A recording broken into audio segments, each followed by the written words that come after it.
அஸ்ஸலாமு அலைக்கும். Welcome back to my channel locks of heaven. நான் இன்றைக்கி ஈதுக்கு பிஃபோர் டே ஒரு ப்ரெட் புட்டிங் தான் செய்ய போகிறேன். நான் அதுக்கு ஒரு பவுலில் ஃப்ரெஷ் க்ரீம் எடுத்துக்கிறேன். அது கூட ஒரு 1/2 கப் மில்க் மைட் எடுத்துக்கிறேன். எடுத்துக்கிட்டு ரெண்டுத்தையும் நல்லா மிக்ஸ் பண்ணிக்கலாம். மிக்ஸ் பண்ணிவிட்டு இது கொஞ்சம் நேரம் ஃப்ரீசரில் செட் பண்ணணும். ஃப்ரீசரில் செட் பண்ணியாச்சு. அண்ட் தென் ஒரு பவுலில் ஒரு கப் கஸ்டர்ட் எடுத்துக்கிறேன், custard powder. And then warm milk எடுத்துக்கிறேன். இப்போது லம்ஸ் இல்லாமல் அதை நல்லா கரைச்சி எடுத்துக்கலாம். நல்லா லம்ஸ் இல்லாமல் கரைச்சிக்கணும். அண்ட் தென் ஒரு பாத்திரத்தில் பால் எடுத்துக்கிறேன். அதில் கொஞ்சம் சுகர் ஆட் பண்ணிவிட்டு அது நல்லா காய்ச்சிறது வரைக்கும் கிண்டிக்கணும் கைவிடாமல். அண்ட் தென் நம்ம இப்போ கரைச்சி எடுத்துக்கிட்ட கஸ்டர்டை அதில் மிக்ஸ் பண்ணியாச்சு. இப்போ நல்லா கைவிடாமல் இது கெட்டியாகிற அளவு நல்லா க்ரீமியாக ஆகணும், அது வரையும் கிண்டிக்கணும். அப்போ ஸ்டவ்வை ஆஃப் பண்ணிக்கிறது வெனிலா எசன்ஸ் கொஞ்சமாக சேர்த்துக்கிறேன். அதையும் நல்லா மிக்ஸ் பண்ணி கொடுத்துக்கலாம்.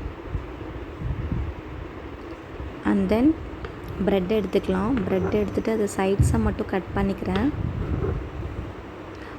4 சைட்ஸையும் கட் பண்ணிக்கலாம். கட் பண்ணிவிட்டு ஒரு ட்ரே எடுத்துக்கலாம்.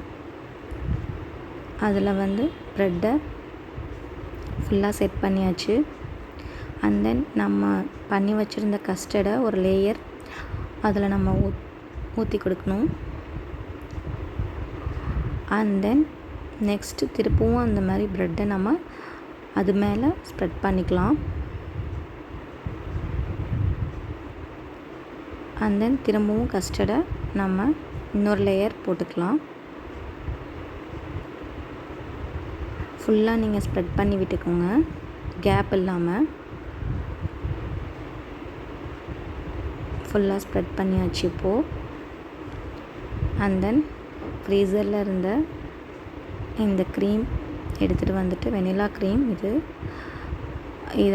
நம்ம ஃபுல்லாக இதில் மேலே ஸ்ப்ரெட் பண்ணிக்கலாம். அதையும் ஸ்ப்ரெட் பண்ணி விட்டாச்சு. இதுக்கு கார்னிஷிங்க்கு மேலே கொஞ்சமாக குங்குமப்பூ நான் ஆட் பண்ணிவிட்டு அண்ட் ஆல்மண்டும் கேஷ்யூஸும் கட் பண்ணி வச்சுருக்கேன். அதை தான் போடுறேன் மேலே டெக்கரேட்டிவ்க்கு. பார்க்க ரொம்ப அழகாக இருக்கும். அண்ட் தென் இது செட் பண்ணி வச்சுட்டு நான் காலையில் எடுத்து உங்களுக்கு காட்டியிருக்கிறேன். எப்படி இருக்குது பாருங்கள். ரொம்ப க்ரீமியாக ஃப்ளஃபியாக இருந்தது.